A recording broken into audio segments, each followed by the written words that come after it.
The following edition of Connecticut Valley Views is made possible by Windsor Federal Savings, with offices in Windsor, Bloomfield, Granby, and East Windsor. Neighbors helping neighbors since 1936.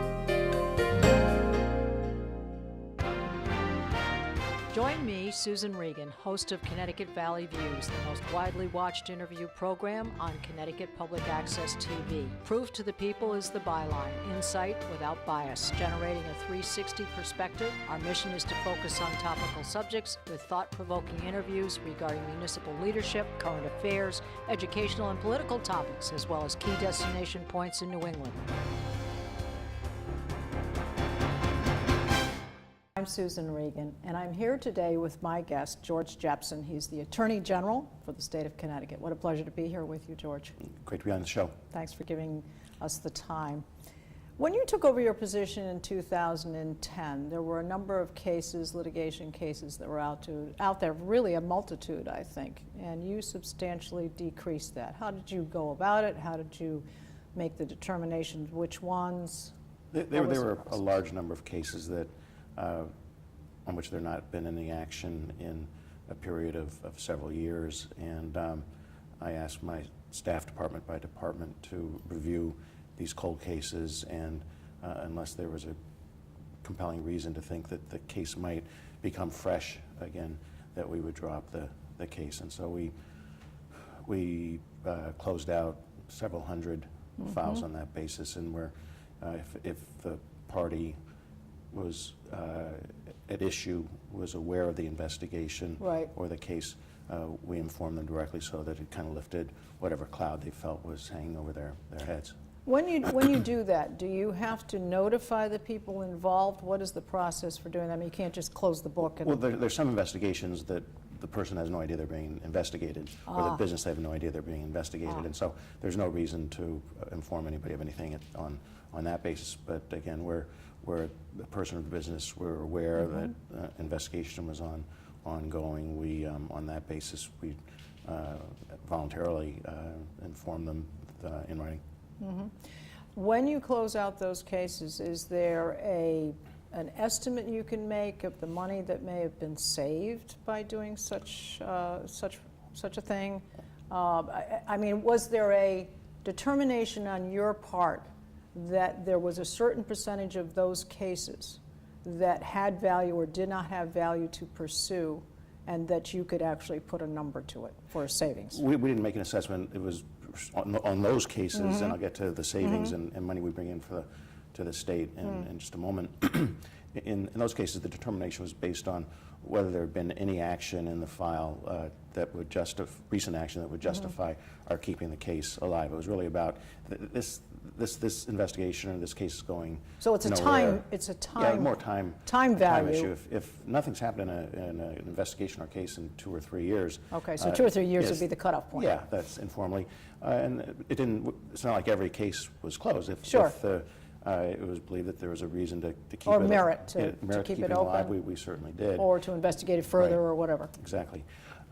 We do both bring in a lot of money to the state and save a lot of money for the state. The money we bring in comes in the form of when there's lawsuits or fines. We actually, believe it or not, bring in about $19 to the state for every dollar cost to run our office. Our annual budget's about $30 million, and we bring in $450 million or so over the course of each year.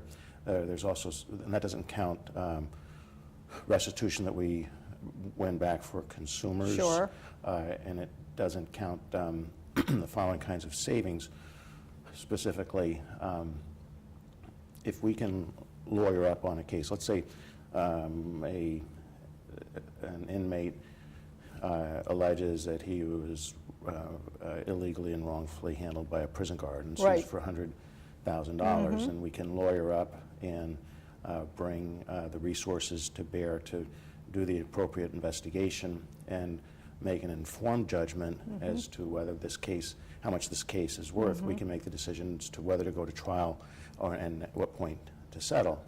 And so when we make informed choices and aren't kind of stampeded into making a hasty choice, it could be the difference between going to trial and winning, Sure. or settling for 20 cents on the dollar rather than 60 cents on the dollar. Right. So it doesn't take too many cases like that, Sure. where you're making an informed judgment and Right. saving several tens of thousands of dollars to pay for an assistant attorney general who's making $70, $80, $90,000 a year. So, Got it. so those savings aren't counted at all in that $19 for every Right. dollar cost calculus. All right, so that brings me to a couple of other questions then. How many, if you could put a percentage on it, how many cases would be such that are, I guess you might call them, I might have the wrong terminology here, class action suit, it's against a company, Campbell Soup or whoever, and certainly they don't have anything in litigation right now.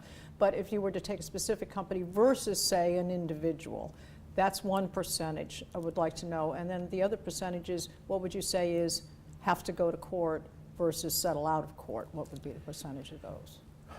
We handle about 54,000 individual cases Wow. per year. Now, Wow. there are big cases and there are little cases. I've got one case, a school funding case, statewide school funding case, where we have 4 of our top lawyers working full-time for the past 2 years.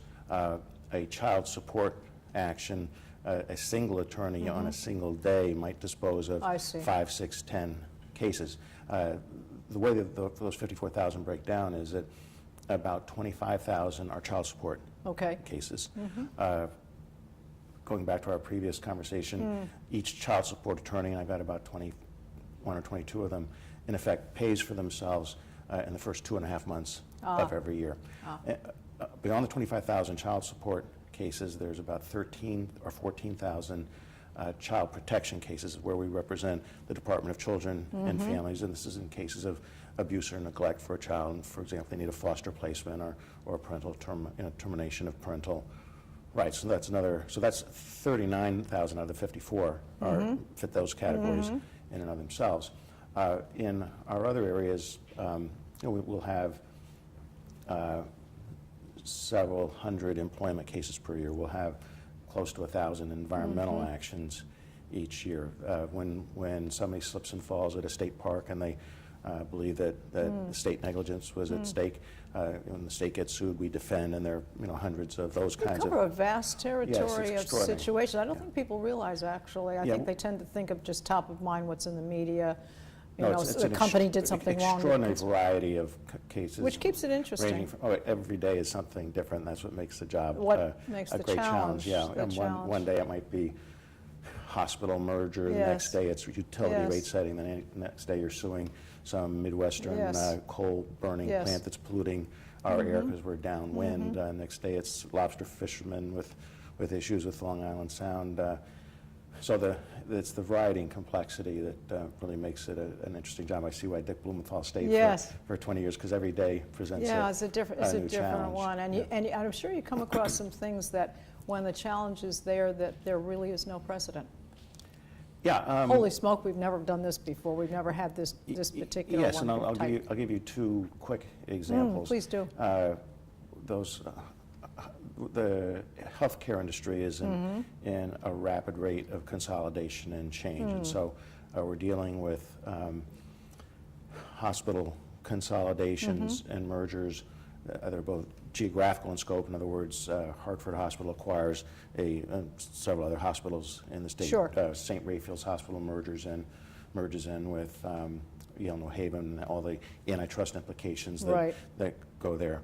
At the same time, in addition to that horizontal integration, you're seeing a lot of vertical integration. Yes. Where and I don't want to get too much into the weeds, but under a 2009 law, hospitals now can acquire physician groups, and so Which they have done rapidly under the rapidly. Obamacare. Yep.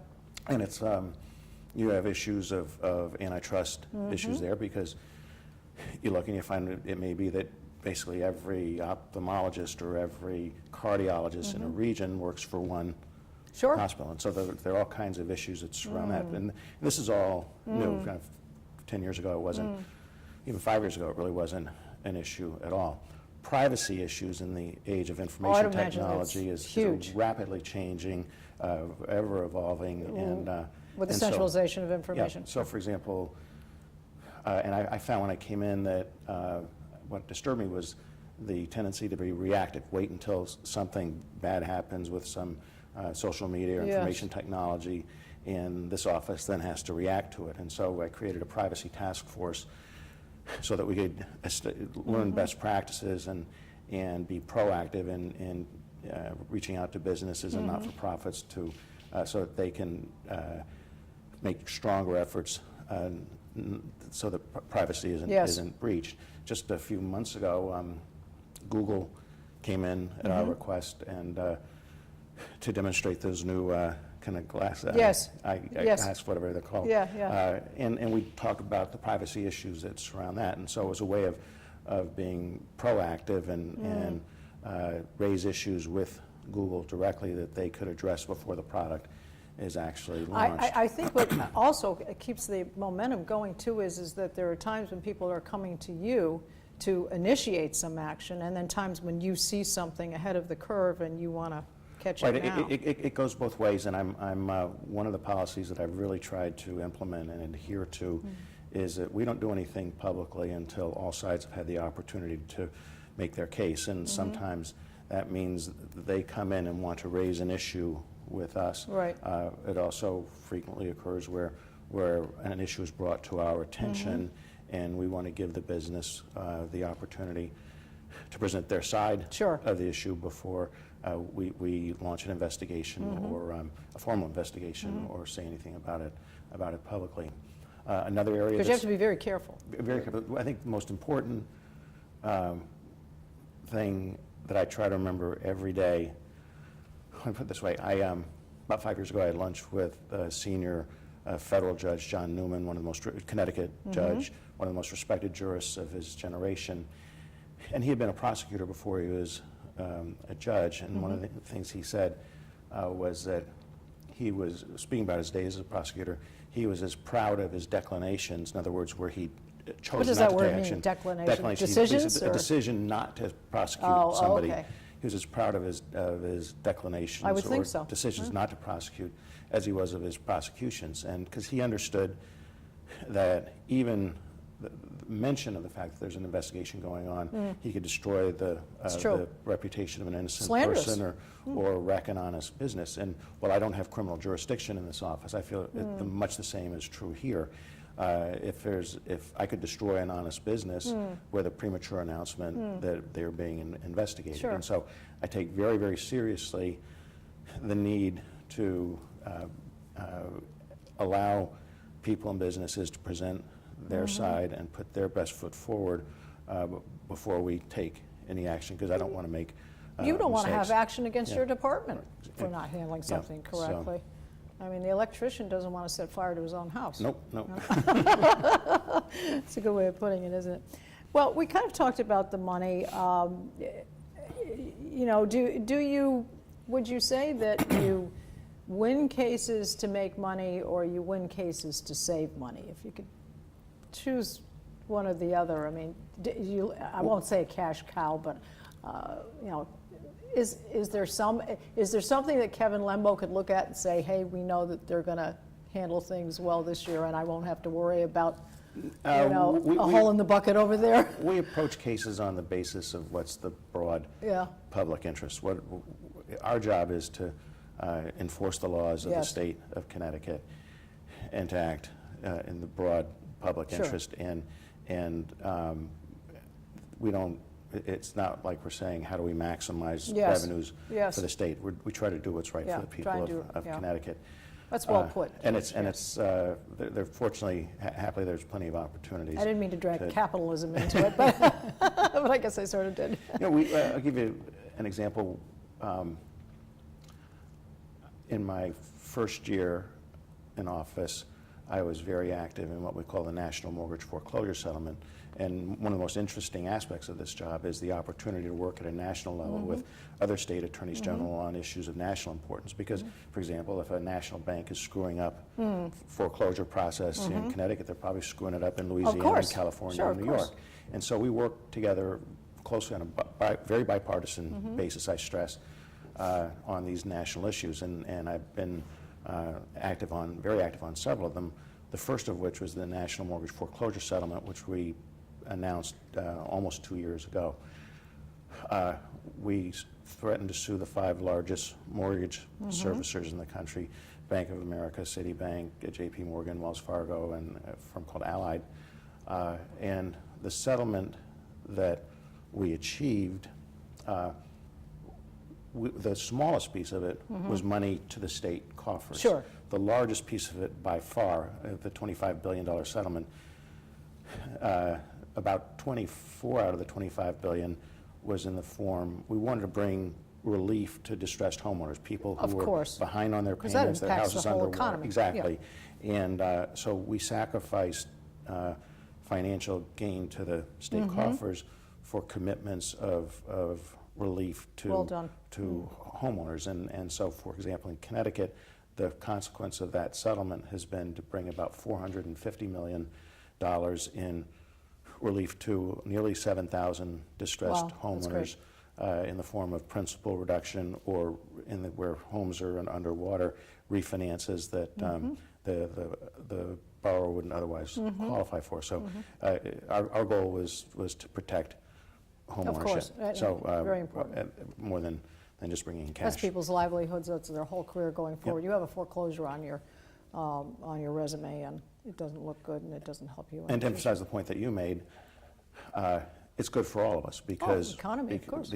We're never going to have a national or state recovery in the economy until there's a floor under housing prices and people feel secure in what is it impacts the whole neighborhood. Investment in, I mean, I foreclosed 2 houses on the street, and your house doesn't look too good. Exactly. And it impacts the whole thing. I think the community banks actually benefited a little bit, because you brought to light all the large chain banks, let's call them, and the community banks benefited from it. We're far more effective. They didn't the kinds of they didn't caught up in that melee. Yeah, exactly. And as a matter of fact, I think they go by the standards that they look at. They have their own criteria, and they were kind of sticking to pretty conservative books when the community banks fared much better. And they can't afford to, put risk anything that they didn't think was solid. All right. Now, when a case is won or there's a resolution in favor of the state, and I guess I might ask, if you lose a case, I don't know, you can share with us or not, how many times that happens or doesn't happen. Where does the money go to if you win, and where does it come from should you have to do a payout? The money almost, and I'll give you the exceptions in a moment, the money almost invariably goes to the state's general fund. Okay. And it's paid for out of the state's general fund. There are, when it's a consumer protection action, there we have some small pots that where money can go in for down the road consumer relief, but that's trivial in the larger scheme of things. On these national litigation, it really depends. I already spoke about how the overwhelming majority of the National Mortgage Foreclosure Settlement, which is the largest joint state and federal action in history, the money from that overwhelmingly went to assist distressed homeowners in the form of refinances and principal write-downs and short sales. Currently, Connecticut is the lead state in suing 5 of the largest publishers in the country for price fixing with Apple on the pricing of ebooks. And we've settled the case with all 5 publishers. Apple took it to trial, and last summer we had a resounding victory against Apple. And if it stands up on appeal, because it's price fixing, it's treble damages, so you could see money there in the form of hundreds of millions of dollars. Because we can identify, because these are credit card transactions, exactly which consumers were disadvantaged by the price gouging and by how much, depending on how many books you bought, the 160 plus million that's going to come in from the publishers will go directly back to those consumers who were that makes it simple. Yeah, who got squeezed. Apple we haven't worked out yet, but I assume that a third will go back to consumers, and the balance will probably go to the states. And a third action, Connecticut is the lead state suing Standard and Poor's. We allege that they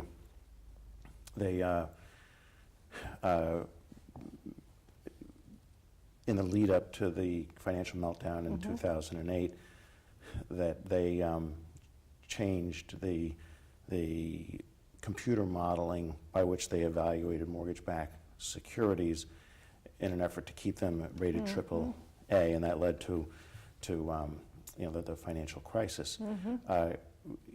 They've kept their nose clean for a long time. That probably had to, have they not? I mean, you tend to we believe that they behaved very poorly in the lead up to the financial crisis. There would be, if there were to be a settlement in that case, there would be, in Connecticut, I'm very proud to say, is the lead state, in this case working with the Justice Department, there would be a negotiation as to where to put that money. So it can vary, but basically generally speaking, it goes out to of the general fund into in the and out, general fund. All right, a way of working, George, when you came on board, we already said, you cleaned up a lot of cases, got rid of a lot of things. Did you implement any new processes of working? Did you bring in some new way of looking at things when you came in? No, I didn't come in and say, what's the old process?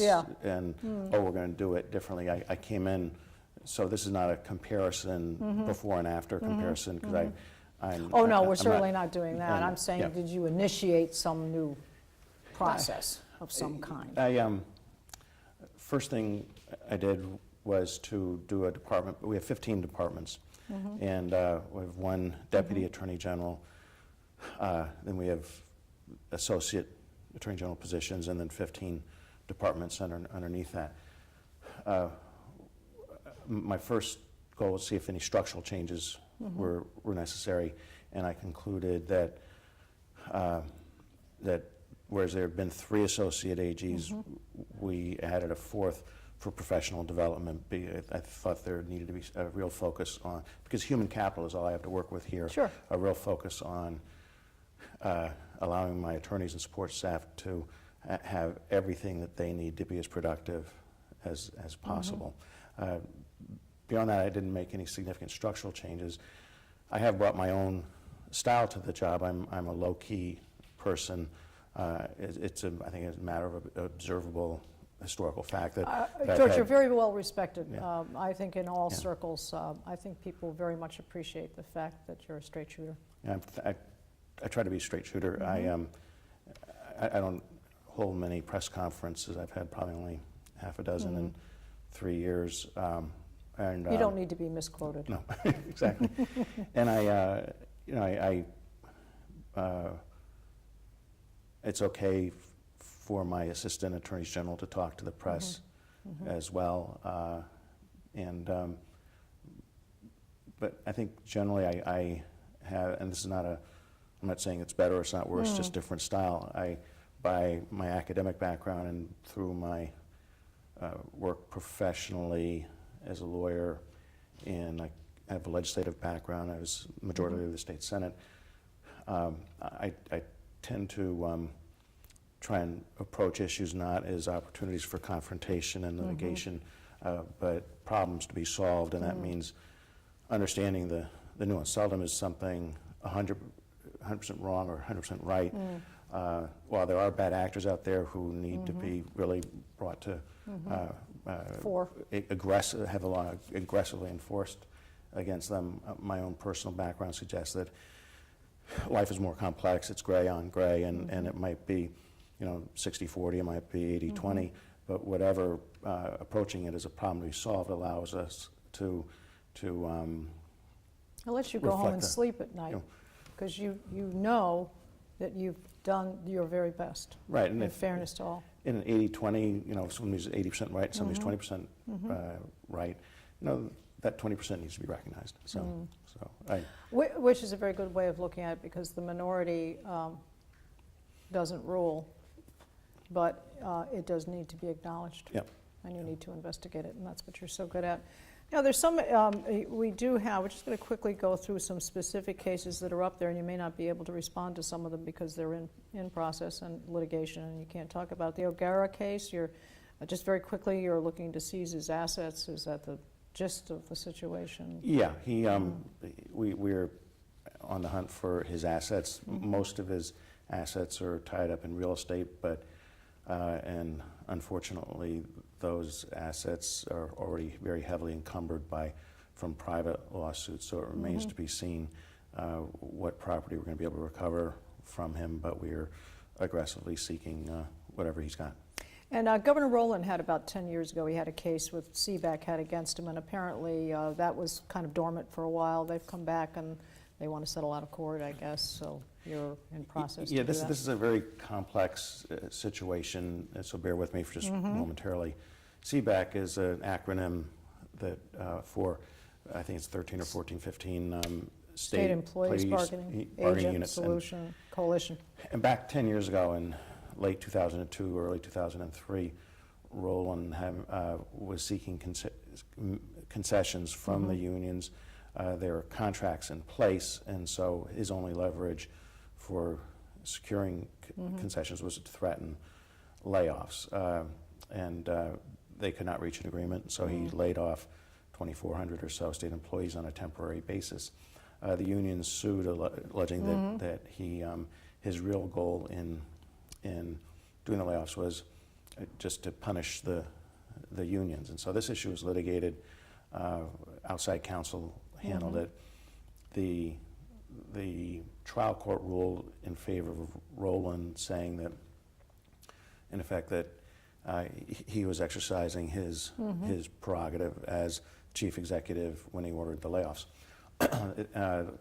Earlier in mid-2013, May or so of 13, the Second Circuit Court of Appeals in a 3-judge panel unanimously reversed and said that Rowland had indeed violated the constitutional rights of the state employees. And this opens up the state to very significant potential liability. So I guess it's good they're looking for settlement out of court? Yes. Well, So I made the decision that we would appeal to the U.S. Supreme Court, even though we know that the U.S. Supreme Court grants, as we say, grants certiorari, which is the willingness to hear an appeal in less than 1% of all cases.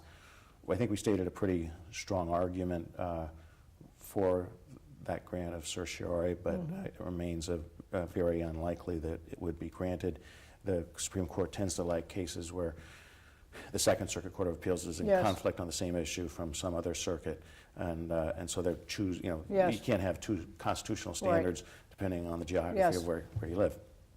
So the unions, in response to our petition, decided, I believe, that even though the chances were small that cert would be granted, they were realistic enough that they should try and settle the case. And so we withdrew our petition to the U.S. Supreme Court, retaining the right to refile it if talks break down. But I think this is the right time to see if we can settle this case and get it past us. And my hope obviously would be to save taxpayers. If this case were litigated, the damages could be very, very significant.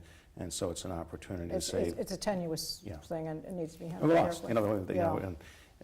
Unless the Supreme Court grants cert and overturns it, the state lost. I may not like it, but we lost. And so it's the opportunity to. It's as the precedent is, and so you don't know that back 10 years ago that it could cause as much damage as it might potentially.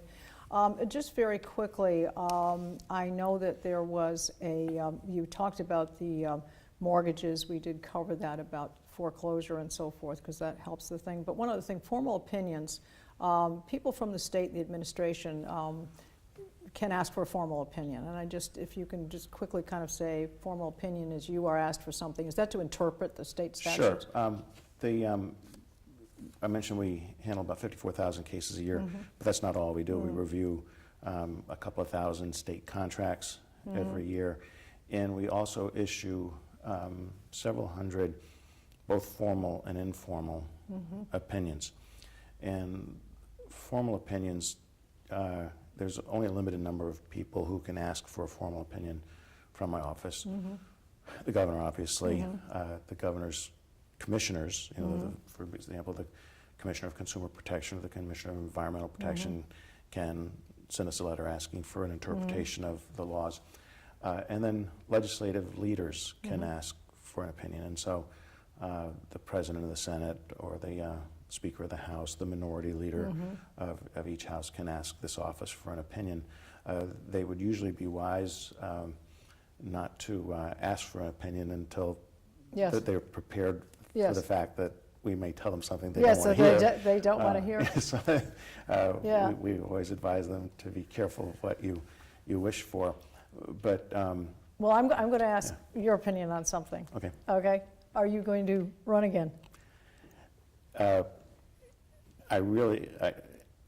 have to be very careful Timing what I say is probably, because the state election laws are such that if I say things, the wrong kinds of things, it can trigger certain application of certain statutes. So I've got to be very careful. What I will say is that, as you can probably glean from our conversation so far, I really enjoy my job. It's endlessly fascinating. I do believe that the state has benefited from your service, and I do appreciate that. I do want to give your website, which is www.ct.gov/AG. It's been such a pleasure, and there's so many things that we could cover in our short time, but I do appreciate the opportunity for doing it with you, George. Thank you so much. And you can see our shows on our website. You can see us on Facebook, and our website is www.ctvalleyviews.com. This is Susan Regan, thanking you for joining me and bringing proof to the people.